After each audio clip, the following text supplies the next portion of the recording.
Hello, my name is Michael Russo and I'll be talking about applying to law schools for my Intro to Statistics project. Applying to law school is always a hassle as you have to factor in cost, location, and if that is truly what you want to be doing with your life.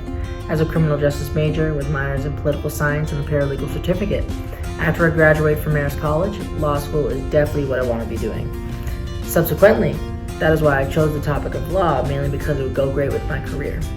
My hypothesis is that prospective law students who prioritize higher-ranked law schools in their decision-making process have better long-term career outcomes compared to those who prioritize other factors such as location, cost, or specific programs.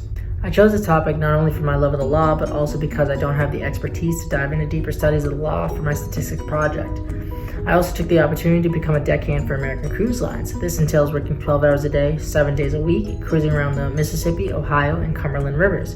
As I've been doing it for 8 weeks now, I've met upward of 1,300 guests of the older demographic. In this scenario, I've gotten to know them, their life, and their professions, which most of them happen to be former lawyers. I ended up surveying 40 former lawyers and 10 prospective lawyers for a total of 15 participants in my observational study. For this process, all I would have to do is give them a 15-question survey that highlights that prioritizing higher-ranked law schools leads to better long-term career outcomes, while also acknowledging the presence of outliers and the impact of other factors such as location, cost, and individual drive. The data goes as follows.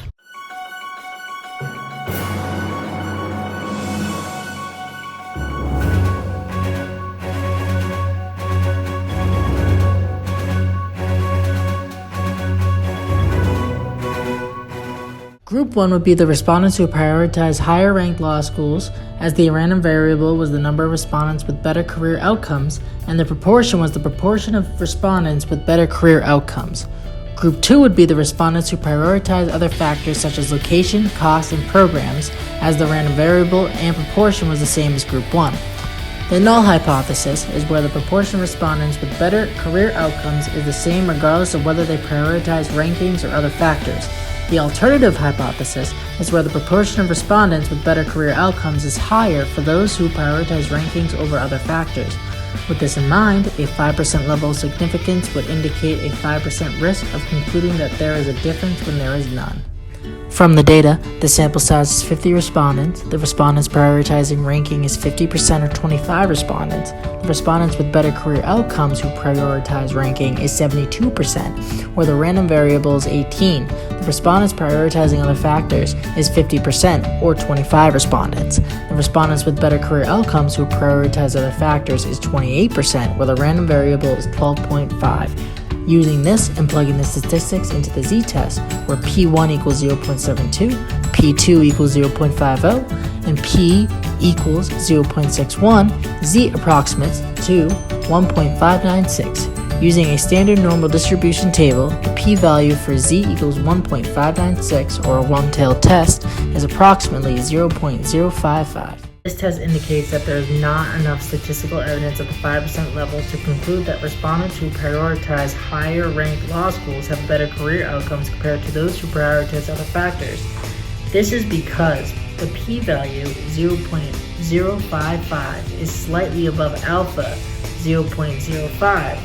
As a result, we failed to reject the null hypothesis at the 5% significance level.